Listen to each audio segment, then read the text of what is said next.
Oh, okay. So it's been a couple weeks, but we're back. We're back on the show. This is episode 161, Grandpa. Yes. 161. Okay. Yeah, 161. How you doing? Hello. Hmm. Something changed. Like the moment we went live, it slowed. Everything went slow. Okay, okay. You're coming back. I said, I said once we went live, What's the everything matter? started shutting down. But you back to normal now. Oh, okay. Okay. But that was Yeah. as I was saying, Grandpa. It's nice to see you back. How was your? Oh, let's beer in before we get into all that. Pooh Bear can join. What you want to get into the beer? Yeah, Yeah. Okay. Well, you want me first? yeah. Go first. Okay. This is this beer from the past, and everybody knows of it. The price dropped, but the name remains the same. It was a time this was a premium beer, and this beer is known as Pabst Blue Ribbon. Okay. And I looked through all the beers today, and what we're saying, I come right back. It's a 24-ounce can I got here of Pabst Blue Ribbon with uh, I won't say, but I know it's got to be at least 5% alcohol, right? So you say so it's the same beer, just a different.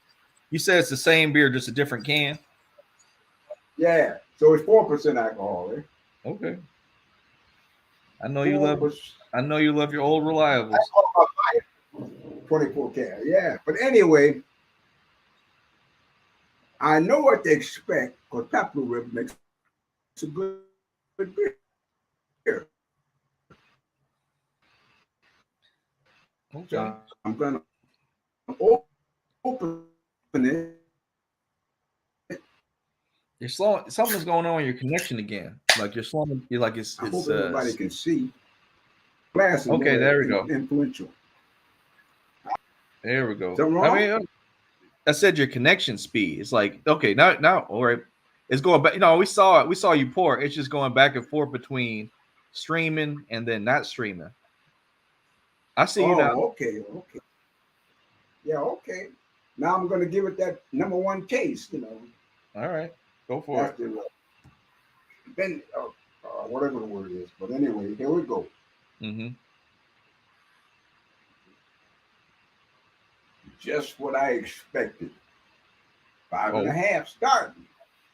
okay. I'm glad You you. know, to me, 5.5 is good with me. By the Okay. time it's all, I give it a 6. Now, what do you have there? I just got some Peroni. This is Italian beer. I think this is Italian. Yeah, Roma. So yeah, it's Italian. It's Italian beer, Peroni. Oh, It Corona, eh? Peroni. Yep, it is. Where we see it? Can you spell it? Oh, PR. Okay, hold on. Okay, I got you. I got you. I don't know what it Yes. is. Oh, it's 5.1% alcohol. There we go. 5.1. Okay. Yep, yep. Just a nice, slow, refreshing. I dang, I didn't pre-rate it, but it. I'll give it a 6. It's solid. It's okay. Okay. It You should have tastes. had a glass. So you should have had a glass so you could show me the head on it. That's very important. Well, man, I've been so busy today, Grandpa. I was so busy. I put this beer up here like a while ago just so I could have it because I knew I wasn't gonna be able to leave my office early today, which is weird because I'm taking my lunch now, but it was just a lot going on. Oh, here's Pooh. Hey, now I you hear can you. beer in. Hey, look, that's cool. Yeah, Hey, how you hey, doing? Good, good. How about you? Good, good. Glad to see you feeling good. Yeah. yeah, beer in, Uncle, I so we still can. got your brother's downstairs. Oh, okay. Oh, yeah, he was. Kenny and He said, Uncle Kenny, Uncle Hank are here. Oh, okay. Oh, nice. All right. Well, I didn't even have any beer. I have a couple of my big beers. Crystal got something going on, so I just poured me a little Tito's. That's more than a little Tito's. Okay. Yeah. There's some mixer in there. It ain't all Tito's. Okay, because I was like, you about to be slumped. No, I'd have been taken down if I'd have did that. What are you drinking now? Tito's. It's a vodka. Tito's and like a little fruity spritzer. Grandpa's Inksternet connection has been. Inksternet is struggling today. Oh, Inksternet is really struggling today. Yeah. But Grandpa was giving me some sage advice before the show about the ribs. Yeah. Okay. Oh, okay. Yeah. Just ribs. Oh yeah, you went off camera. Yeah, Pharaoh Freddy. Yeah, I'm I see. Pool got a I'm over here eating. eating. Pharaoh Freddy. Oh. Yeah. Oh, okay. Yep. Give me a couple of minutes. I'm here though. I'm here. Okay. How do you get off? How do you get off camera? What do you do? Push up.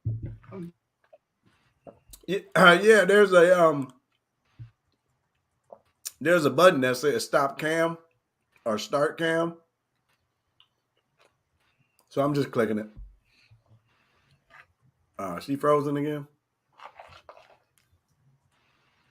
Can you hear me, John?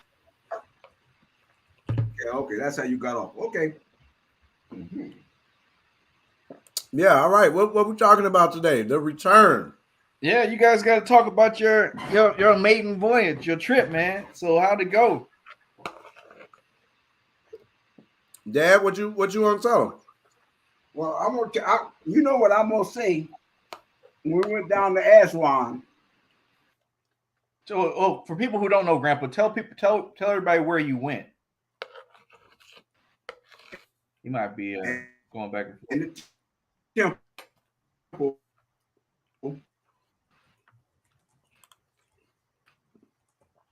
Yeah, I'm not. Yeah, he freezing pretty bad on us. We don't have to. We're gonna have to include him in when he unfreezes. Huh? Man, I'm telling you, man, Inksternet be ruining. Like Grandpa be on like the episodes where Grandpa really want to talk. Inksternet just decided to listen. Yeah, you hear me now? Yeah, we can hear you now. Grandpa then gave us the whole story. He's like, "Can you hear me now?"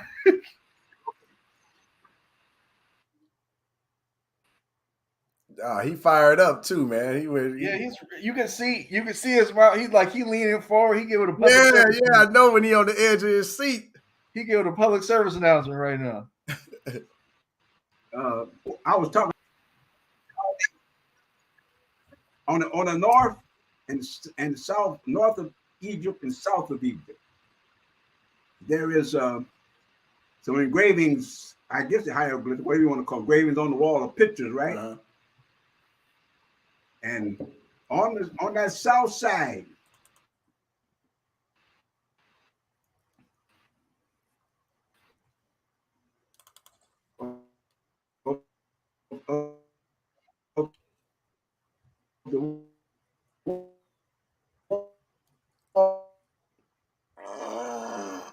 excuse me. Going into the temple of Aswan. On the wall, I'm not seeing Jelly Man and all of them, but the facial features on that.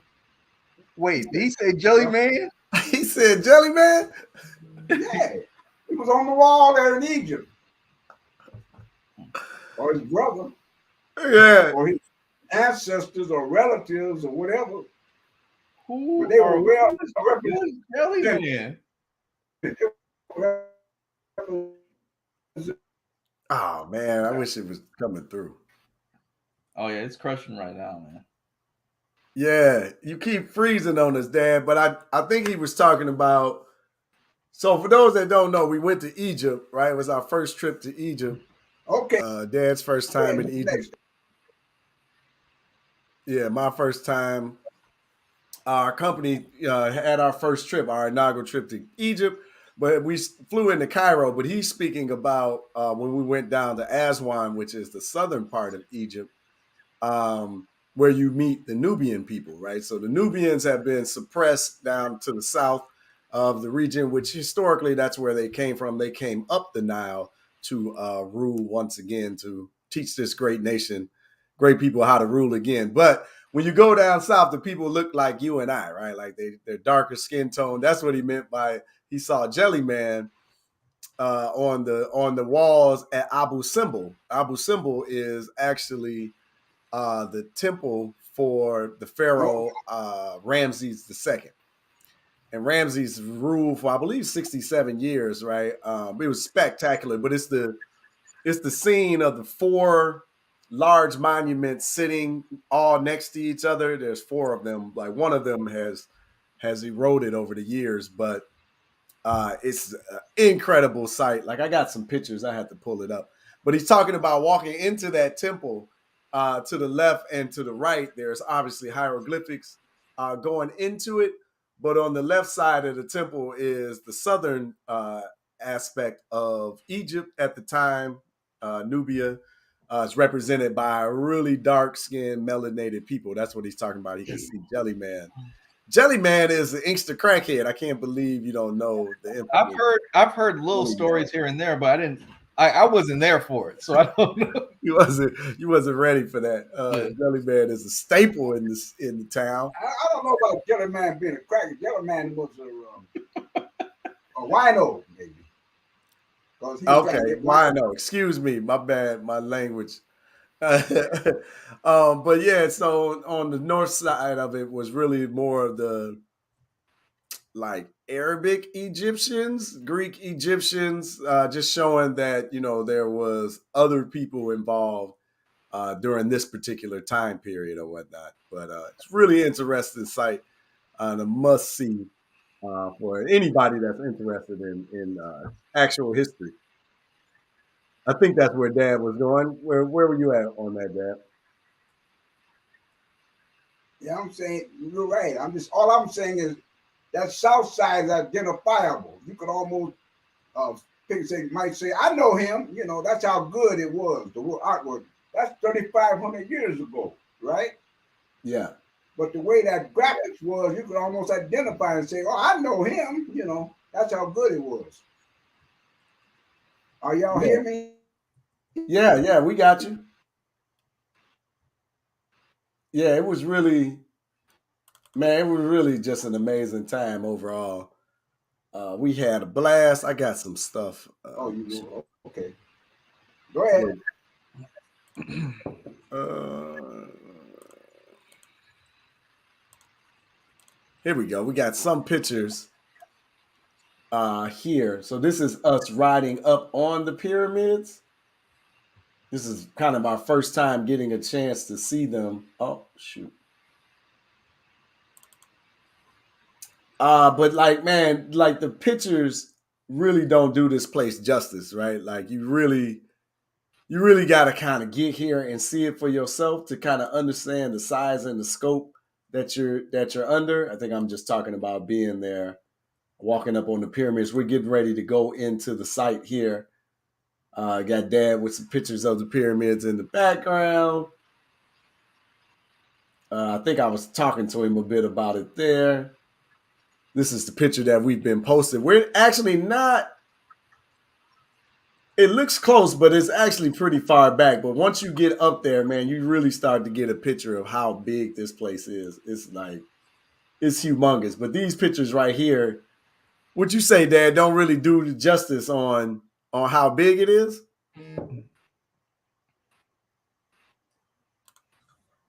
Oh, I wish it was working.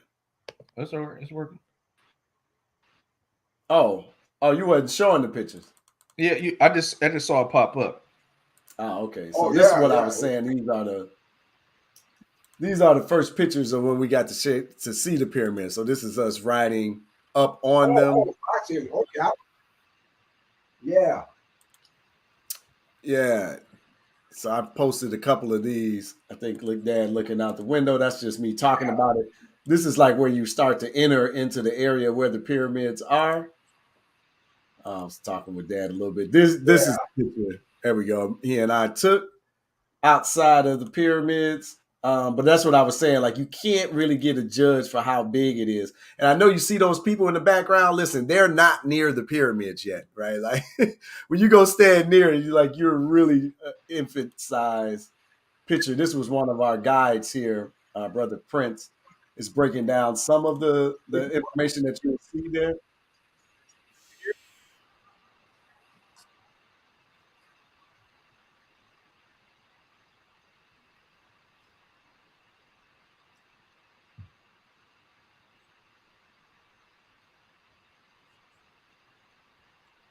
Man, it's crazy. Hey, tell them what kind of shirts the ladies got on. Right. They're wearing our Urban Intellectual Travel Movement shirt. Yeah, so that's the movement that we were on. We're taking people to Africa to see the history up close and personal for themselves. So rather than just wondering what people are saying about our history, we get the chance to go experience it for ourselves, right? So that's what we were wearing our shirt to represent that we were all in a group there together. Yeah, there you go. There's another picture. And you can kind of see us at the base of the pyramid. Yeah, I think we're like up on something, right? That's why we're like almost the same size as that first block. But it's, man. Yeah, I'm back.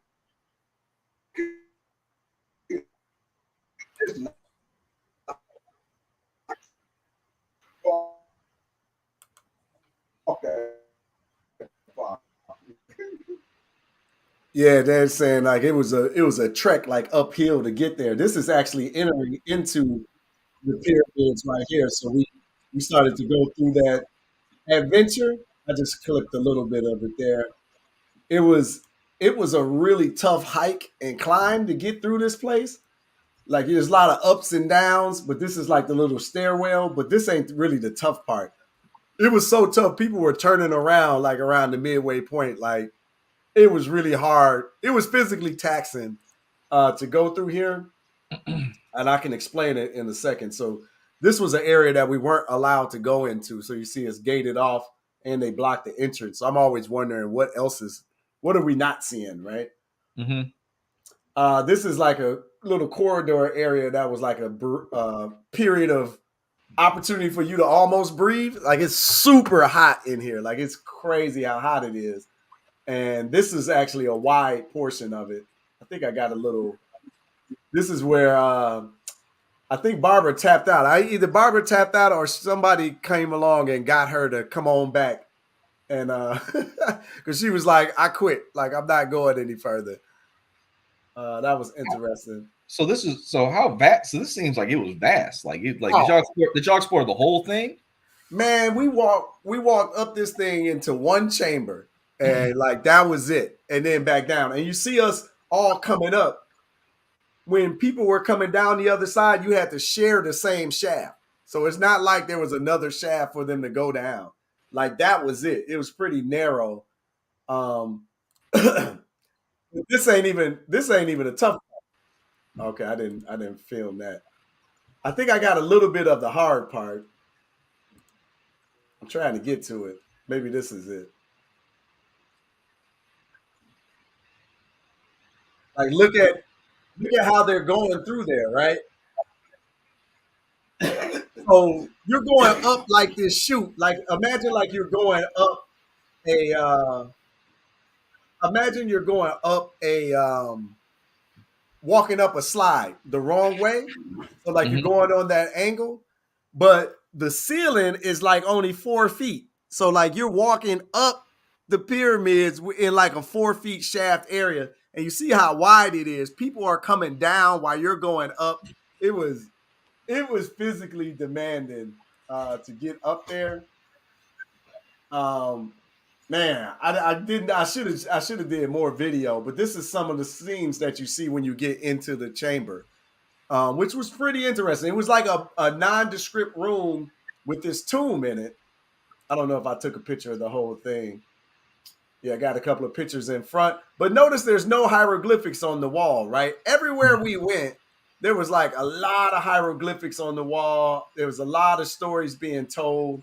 The tombs that we saw were like super detailed and oriented. So like when you get in here, like the conversation becomes what's up with this area? Like is because they say inside of the pyramids they had like a lot of dummy chambers to send people off so that you would, you wouldn't track and find the right place.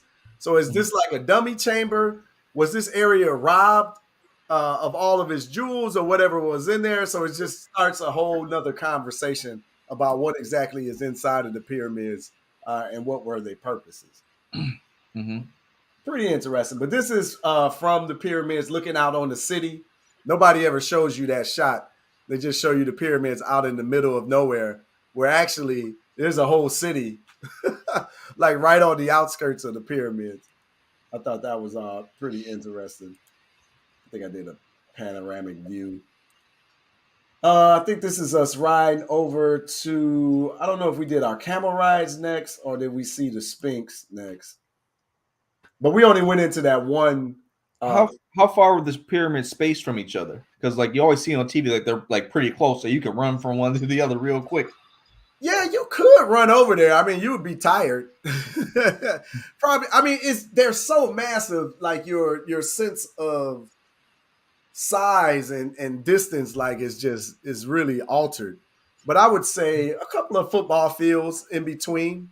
Mm-hmm. Like you could run over there. But yeah, the size is so big, it throws everything off because you just assume that they're close. But they're not. So we did, camel rides. We did all sorts of stuff. You have to take these. You got to take these pictures, right? Like that's like the new must. So we did a bunch of those. I'm trying to get to the camel ride. You got to get your IG pictures. This is my first time ever riding the camel. Air passed on the camel. You've had us on the camel. Okay. Yeah. So that's wild, man. Yeah. I mean, I got a gazillion pictures, man. Like it's just too much. It's too much to try to share, but we really had some great times and experiences. Dad, did you come down to see the Sphinx? I saw the Sphinx from a distance. No, I didn't come up. Remember, when you were riding the camel, that was where the Sphinx was, right? Yeah.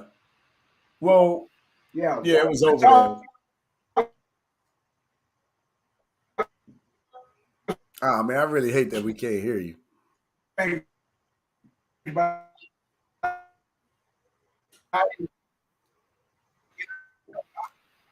didn't get up. Yeah. Hello? Yeah, we can hear you now. You don't hear me? Yeah, we got you now. Oh, okay. Yeah, it was going in and out for a second. Yeah. Oh.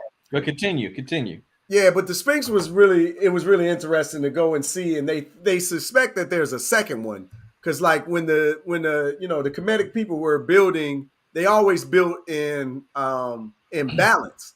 So like everywhere you go, you would never see like an odd number of poles or anything like that. It was always a balance to it.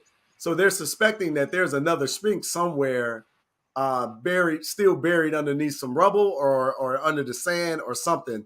So they're testing that. So it's just there's a lot of theories that are going around. Turns out that Napoleon didn't shoot the nose off. Okay. Right? This Arab guy did it at least 11 years before Napoleon arrived, and they know because they have like drawings of this guy, Muhammad Abel something. I can't remember exactly his name. I have to look it up from the notes, but I thought that was really interesting because you're always taught that Napoleon did it, which they did. The Europeans did have their hand in damaging a lot of this history. But what's gone and always forgotten is the Arabs were in Egypt, in this North African area, 600 AD onward, and their footprints of destruction is just as damaging as the Europeans. But they, for some reason, always get swept under the rug. I don't know, really what that's all about. But yeah. So I thought that was like really, really recognizing the Arab influence and the destruction that was going on. I felt like was a really important piece to all of this. I'm trying to find this. Had a little testimonial. This couple here, they absolutely love the trip, the tour. Right, check it out. It's not playing the sound. Uncle Pooh. It's not playing the sound. Oh. Oh, okay. You can't hear the sound. I don't know how to make the sound come in, but anyway, we'll be posting those. The couple, they both gave their testimonials. It was just really good, man. Anyway, we could be here all day just going through pictures. Well, no, speak on it, man. We want to know what are all your thoughts other than the pyramids. So everyone knows really about the pyramids and the Sphinx. But like, what are some things that like people probably didn't know that you saw while you were there? Okay, so that was like day 2. Like we did the pyramid, Sphinx, we did all of that. So day 3, we woke up in the morning and then we flew down to Luxor. So we took a internet in-country flight down to Luxor. Share system audio. Okay, now I should be able to do it. So we took a flight down to Luxor, and then that's where we got on the Nile again. That's where we got on our riverboat, our cruise ship, and then we started our 3-day cruise down the Nile. But when we flew into Luxor, we stopped first at this place. This is Karnak, and Karnak is a city and a temple that was built over a period of 2,000 years. It was, really fascinating. It's just really fascinating how long they're willing to work at different projects. But what you find is every pharaoh basically built out a portion of it during their time. So it's almost like these temples were almost like books, right? Because the hieroglyphics all tell stories. So they're all telling stories and either what was happening during the time period or giving homage to the gods or giving homage to the people, but leaving information behind. But instead of just putting it in a book, they erected large monuments in order to share with the people. But so yeah, that's us going into Karnak. But Karnak was really interesting because it was a bridgeway to Luxor, and they have these.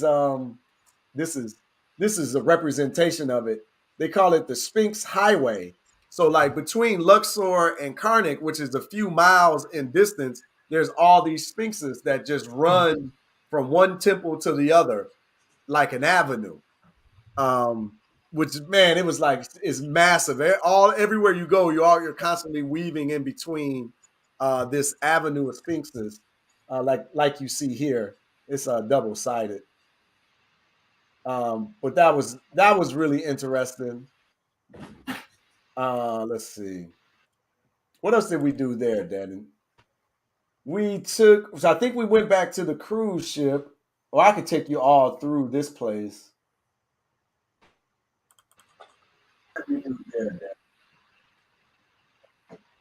There you go. You can see a little bit inside. River Nile. Tell them about the young people on the what you call those things that was intersecting with the ship, singing songs. Yeah. Okay. So these are just more pictures of Karnak, but Dad is talking about when we got on the river, when we got on the boat, right? So we got on our cruise ship. This is us up on the top deck of the cruise ship on the Nile, right? So that's the Nile in the background. It had a pool up there. It was a really nice place to spend 3 days hanging out and decompressing from all the information that we learned. But Dad is talking about one day while we were cruising down the Nile. I think we were on our way to Edfu. Edfu. So we spent the day in Karnak. We cruised down a bit of the way further south to Edfu. And then in Edfu, we this is just some of the scenes that we experienced as this is still in Luxor. Uh, we went back out and took a carriage ride through the city. Got an opportunity to make some sugarcane juice in one of the places. It was just really phenomenal to see everything at night, to see these temples at night. They are beautiful. But okay, so back on the boat, Dad is talking about man, let me just come on back. Dad is talking about we were on the cruise ship down in the cafeteria eating, and you just see like this little speedboat going next to the boat, and then they throw these ropes around our major vessel, right? And they basically tied themselves to to the boat. And these are vendors that are trying to sell the people on the cruise ship something, right? So they literally tied themselves to the boat. We forgot about it, end up going upstairs and hanging out on the balcony, on the top deck. And every time you look over and you look over at them, they flash merchandise at you. So they're trying to sell you stuff from the ship down at the bottom. And if you like something, they put it in a plastic bag and they throw it up. Now, this is 5 levels up, right? They throw it up on the top. And then you look at it, then y'all barter and negotiate. And if you like it, you put money in the bag and throw the money back down and keep whatever you got. That's Man, pretty interesting. when I tell you these women were shopping like this for about an hour and a half, it was like a frenzy going on. I know their level of hustle over there in Egypt is just like next level, man. That was something to experience. I wish I could find the videos. We gotta do a good job of getting these spread out. You want to add something to that, Dad? No, you explained it perfectly well. Yeah, so that was man. I wish I could find that video. But we went into Edfu, which is another one of the important temple areas. This is a nice little shot outside of there. But these, just the massive size of the temples and the things that they were creating.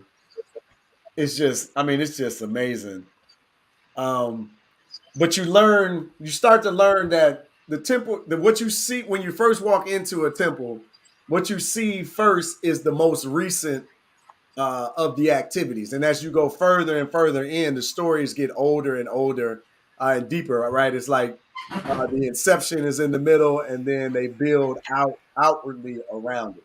And they all got like a similar theme where they do like a big massive wall, then they have a courtyard with stories going on, and then they start the temple process. And then every time you go into a new period, you notice the same thing: massive walls, courtyard, columns, and then a temple. So there's like a theme that starts to emerge as you continue to go through the process and learning about all of these different places. I gotta say, like at some point, like your mind just starts to explode. Like it's just entirely too much information to try to take on. But it was really great. This was really cool because we had two guides. This is actually our second guide that dealt specifically with the families. So we had a family bus and a family guide, an adult bus, and an adult guide because we actually had 10 children on this particular tour with us. They love that particular feature. That's one of the grandparents. Husband and wife brought the grandma and they 3 babies right on this particular trip. I say babies, but they were young people, right? Young children, not actual babies. But it's just so much information to try and go through. I know Dad's favorite was when we ended up in Nubia. That was the time. All right, so we're now in Aswan. So this is down towards the bottom. This is getting closer to the Sudan for those that kind of know their way around. We were actually really close to the Sudan when we went to Abu Simbel. Um, but I believe before this we had just went to the essential oil site. and spent way too much money. But it was good. Everybody seemed to like everything. This is going. Where are we going here? This is a family from California, husband and wife, and then their two children came on this particular trip. That's the husband there. Saw the wife in the other shot. This little guy here, y'all gonna know his name. He is all action, all energy, all day. He is definitely not shy. That was great. I'm trying to think where exactly did we go on this. Oh, okay. This is when. So this is in. This is in Nubia.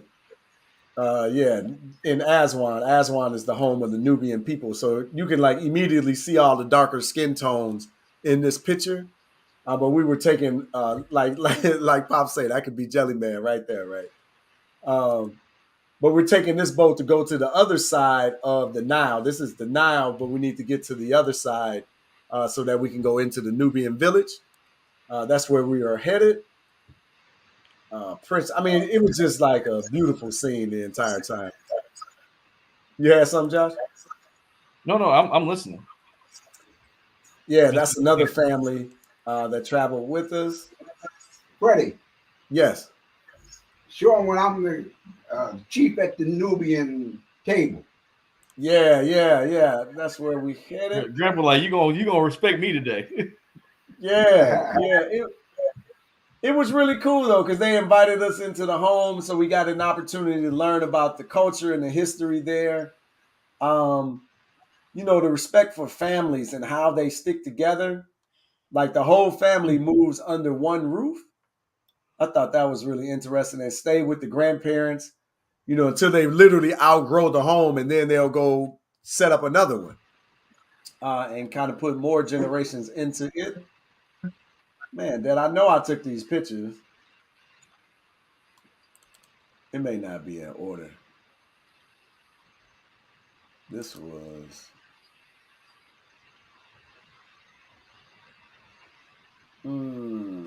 I can find it on my phone. All right, it's got to be getting close because it started to get dark over there. It don't look like the pictures came through in a certain order. There's Dad. All right, hanging out on the Nile.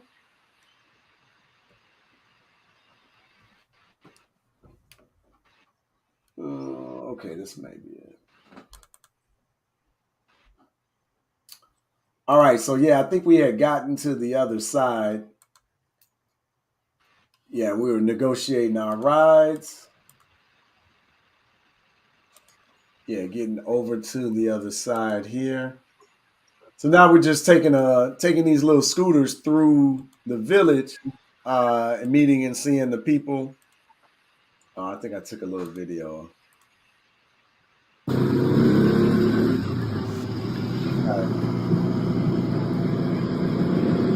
You hear the volume? Yeah, here. Okay, yeah. This ain't really nothing, but we just riding through Nubia, right? So it's hard because the place is so like financially suppressed, right? It's like everywhere we go, it's like you start to find the dark skinned people, living in a different class, but they're still tribal. They working hard and they definitely stick together with one another. That was like all pretty interesting to see and acknowledge. Um, but it's like the same as me, the same old story everywhere you go. It's like everybody then ganged up against us. So it's like you're there in those temples and you're seeing all of the greatness etched on the walls and the history and the culture and everything. But then it's a strong reminder of why everybody on the planet seems to be geared up against us, like against the African people. Everywhere you go, they say we the worst. They steal our history. They change our culture. They change everything trying to suppress us. It makes you just wonder. It makes you furious, number one, that everybody is plotting against you. But then when you see all of the things that your people have built, you start to understand they got tired of being under our thumb, right? So now they're all clearly ganged up against us. But we got to start figuring it out and start working together again. Remember when I had to go to Mississippi? So this is walking into the home area, right? Outhouse. We had an outhouse. We had an outhouse. Yeah, that was their well. It feels good experiencing this with Pops. I feel like my granddaddy is here. Yeah. My granddaddy passed away when he was 94. So Oh, I just feel like my granddaddy was here for Pops. Vicariously, yes. So that's the We home. don't have a seat up here. This is the whole courtyard that they. All of the houses have courtyards like this. This is where the family gatherings will have Wait. happen. Yeah. So this is a normal house. Like it looks pretty big. Yeah. This is a pretty typical home over there. Yeah, so they always got a big open courtyard, and the purpose of the courtyard is anytime anything is going on. So if there's a funeral, like, the whole village is coming to the courtyard, people are bringing, offerings and gifts. If there's a wedding, everybody's coming to the family, to the house, to the courtyard, and this is where they host that. So I think that was just a little error video.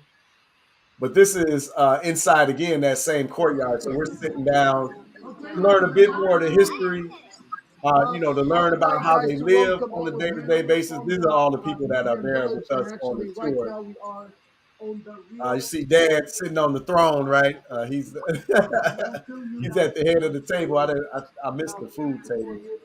They had a couple of spreads for us to taste some of the food. Oh, they're smaller tables. Yeah. Okay.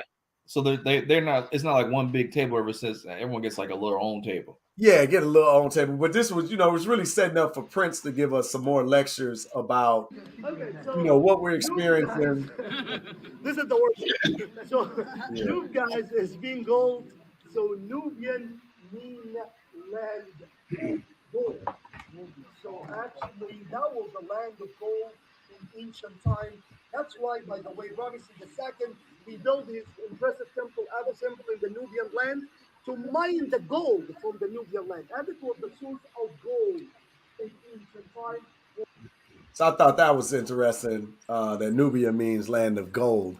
And then he was talking about Ramses II built his temple out there, but there was so much gold in the area, so they were mining in the area. You see, this is the picture of Dad sitting at the head of the table. So we got to try a bunch of the Nubian foods that were there. There was like a 30-year-old cheese that everybody couldn't eat, but I actually liked it. I thought it was really good. After I found out it was 30 years old, like I was like, oh, let's not eat too much of this. I don't know how my belly's gonna deal with that, but that was a good experience. I didn't know that they even made cheese in Egypt. Yeah, and I guess that's like one of the delicacies, is the aged cheese. I thought it was pretty good though. I didn't eat much of this. I drank some of the hibiscus tea. That's pretty popular over there, and then I forget the name of the other drink.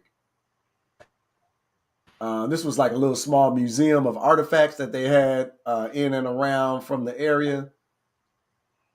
One of the young men working the door, they work early over there, right? Everybody is on their job when you're over there, right? The little young man in the background here, he's a future YouTube star. He talked his mother into letting him get on his own YouTube channel right there on the show.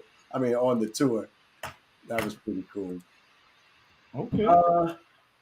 Okay, and then like the last day I'll just share is what Dad was talking about earlier when we was at Abu Simbel. So no, what is Abu Simbel? This is the temple of Pharaoh Ramses II. Mm-hmm. So this is, as soon as I show it to you, you're gonna be like, "Oh, I know that place." Is that the one with like the multiple pharaoh state? Yep. Yeah. I think that was the one that was they showed in like the second Transformers movie. Oh, really? Yeah. Yeah. So this place was spectacular. But the four Ramses, this is Pharaoh Ramses 4 times in these seats, Mm-hmm. but it represents that the people, the Nubian people, are in good hands with Pharaoh Ramses because he's guarding the north, south, east, and west of Egypt at all times. So that's what the representation meant. And the snakes that comes out of their head, right, which represents the pineal gland and all of that. They used the snake as a representation. It was like everything had like meaning to it, right? There was nothing haphazard about any of this, but the snakes represent that the Pharaoh Ramses' eyes are open at all times because I guess this particular type of snake slept with his eyes open, so it always appeared to be watching. So that was Well, like I know that for the etymology for the word dragon, the root word I think is I think it means true sight. So that's where people kind of, I know that's kind of the line of thinking where that comes from. Like people think, like when they think dragon, they just think about the beast, but the word dragon was used to describe true sight. That's interesting. Mm-hmm. Yeah, I'm pretty sure it's relevant, but you can see like in between his legs, he has two figures there on each one. They represent his mom and his mother-in-law. Well, the reason why I said that in relation to snakes is in some cultures the word for snake and dragon are synonymous, like they go hand in hand. So that's kind of why I look at it like that when people when the Egyptians had it, because it was like you said, they're always watching, but the root word for that was that. Yeah. I wonder what is Prince saying here. To the smile on his face that he's showing. Confidence, right? Yeah. Ruling Egypt was confident and relaxing, and he showed how he's controlling the whole empire easily and smoothly. So actually, guys, as well, you're going to see on the top of the head, they are the cobras usually. You see the cobras? Mm-hmm. Why the cobras, guys? Because when we did analysis on the cobras, we found the cobras haven't laid to shut the eyes during the sleeping. So when the cobra is sleeping, it keeps the eyes open. So here we want to. Yeah, so he was going through what I was talking about there. Well, another cool thing about this particular site is they actually moved this. So the way I'm facing in this picture, so back towards that way, is actually a lake. They dammed off this area and they made this man-made lake area or whatever. But the actual monument and temple had to be moved. It was down in this area. If it would have stayed after they did that, it would have been buried underwater. So that it was like one of the largest undertakings to move this temple up and over in order to salvage it and create this lake that this area they wanted to dam off. So it was really interesting to hear how they moved it. But when we go in later, there is. Okay, so you can see like the door, right? And that door shines into the sun shines into the temple at a particular angle. And it was done so, man, I'm gonna blow it trying to represent everything. But who's the god of darkness? Is it Thor? Are you talking about darkness? Like evil? No, like the god of the night. Like there's, Khonshu? Maybe that's it. Khonshu was like the god of the moon and like the nighttime, the night sky and stuff like that.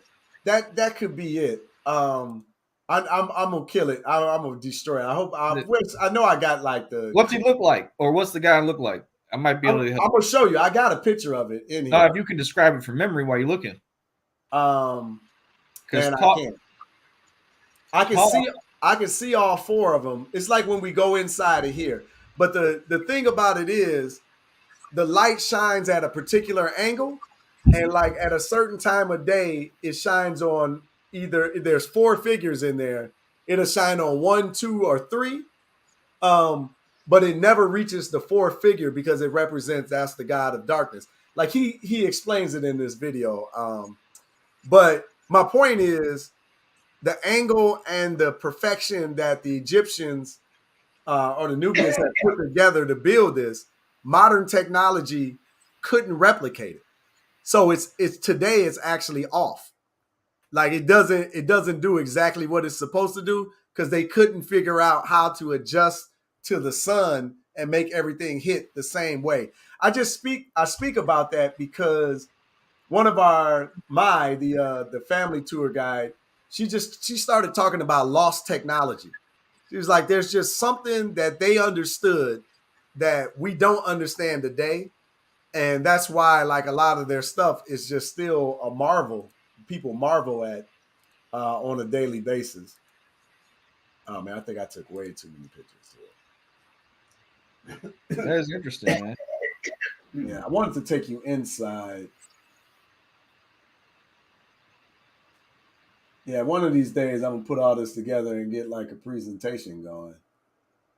It's just, man, we learn so much. It's like your mind just, man, it just folds over, right? You can't. It's super hard to retain it all.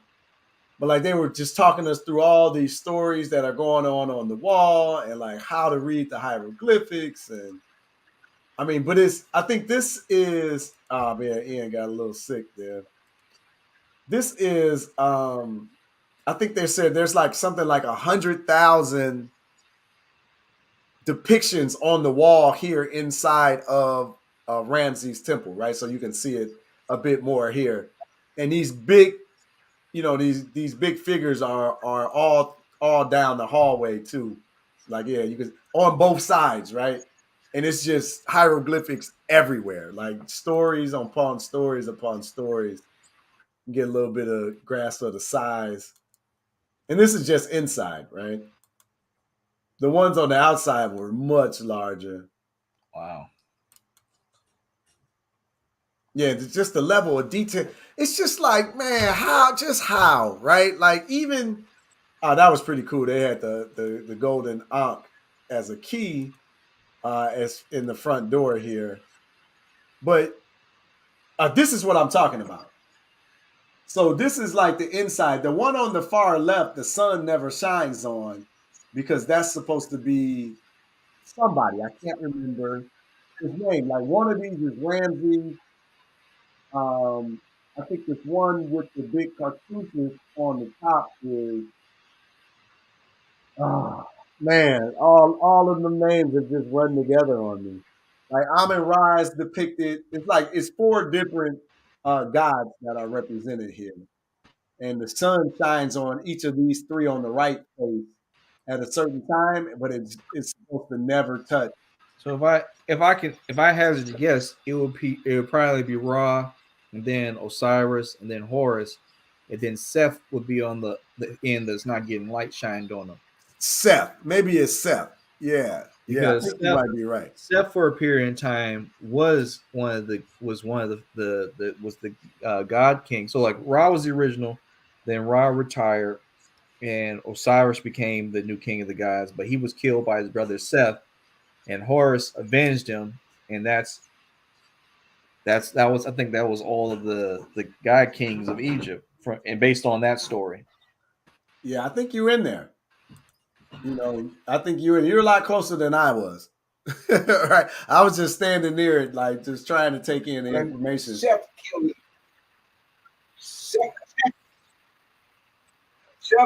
killed Horus, right? He killed Osiris. Got his piece and put them back together. Yeah, he killed Osiris. Right. I'm talking about the woman. What's her name? Isis. His wife. Isis. I took the pieces and put them back together. That's all I want to say. Right. Yeah. Yeah. Isis. I don't know what I was doing. You kind of get a feel for it a bit better. That's crazy that they built all that, man. Yeah. Like one wild thing was because when this temple was founded, there were no jewels. It had been robbed basically, and but King Tut's had been, oh man, we went to the Valley of the Kings. Oh, I missed all of that. I ain't show y'all none of that. Like we did balloon ride over the Valley of the Kings, right? The Valley of the Queens. We went down into King Tut's area where he was discovered and founded.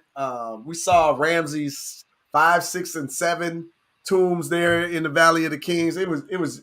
I mean, we saw so much, man. It just really is mind boggling how much is there and what's to be seen. Don't But forget the mask of Tutankhamun. yeah, the mask of Tutankhamun. Yeah, we saw that. That was at the Cairo museum, but we Don't forget the saw. mask of Tutankhamun. Yeah, we Yeah. saw the Fast. actual body of King Tut. He was laying there in his temple down in the Valley of the Kings, and man, I mean, it looked like he still got his skin on his bones. Like it's so crazy how well they preserved them. But I'm, what I I'm wanted, looking, I'm looking at the all the hieroglyphs and stuff, and they look so pristine. That's so wild to me. man, it's amazing. And then like it's level. You know what I mean? It's like, if you writing for 40 yards, if you off slightly, your stuff gonna be going up. It's like, man, everything is like perfect. Everything is precise. When the colors are still there, they're bright and vibrant. Like man, it's just unbelievable. There's really no other way to describe it. It's just flat out unbelievable. And like I mean, like how long does someone have to do this type of work, right? Like they carved this out of a mountain. Oh, but don't even get into how did they bring, that limestone material, that alabaster material. So I didn't heard some theories about that, like how remember that video I sent you? Yeah. Did they bring that up, or what did they say? Well, they talked a lot about using the Nile and shipping, and shipping stuff up, because it's like when you're dealing with white supremacy, they make you think that nobody knew how to navigate water until Christopher Columbus came around. Yeah. And it's like, that's absurd, right? Like it's literally absurd. So, yeah, they talked about that. But one thing, like when we were at the Sphinx, they showed these 7-sided gigantic blocks of this material, but it's like 7-sided. It's one piece, but it got 7 sides, because it make up the wall, then a part of like the doorway, and then it goes into the hallway, and it's like it's all one piece. So it's like how did they craft this? And then like look at the angles, like this, it's just perfect. Like everything is perfect, right? They're all hitting right angles. Everything is just well put. It's just mind blowing, man. It's mind blowing. And you get a little bit of the size, of these things with Dad sitting here. Dang, it must have been hot when Grandpa took off his hoodie, man. Hey, it was serious out there. He was like, "Oh man, I'm hot." I finally took that out from around his neck, but this we got some good shots of him, in front of it all. Man, that's wild. Yeah, there we go. Yes, man. And then there was the stories in the background. Like if you look over his shoulder here, over the Nike sign shoulder, those are like the stories he was talking about. Mm-hmm. But that's the north side of the wall. The other side, you can clearly see that they are Nubians. Well, this I hate to do this, but we got to wrap up the show. I got to go into another meeting, but maybe we could do like a part 2 next week or something. Yeah, we'll be here all day. Yeah, man. But this sounds fantastic. Yeah, man. It was amazing. Hopefully, Inksternet will be better next week, so we can get better coverage from Grandpa. yeah. But well, let's give our final thoughts. Grandpa, what's your final thought? Oh, you can't. Okay. Final thought was I enjoyed what I was seeing and hope there'll be a continuation next week. Okay. We'll have to do that.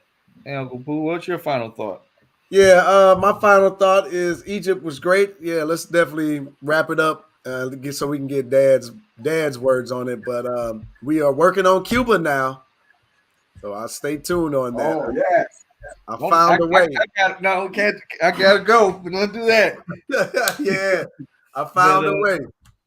So we hey, can talk about it. I'll share that with y'all. my final thought is this is impressive. I'm happy to see these photos. I'm definitely interested. Hopefully, I can go next time. We'll see you guys next week with a part 2. Hopefully, we'll get some more info.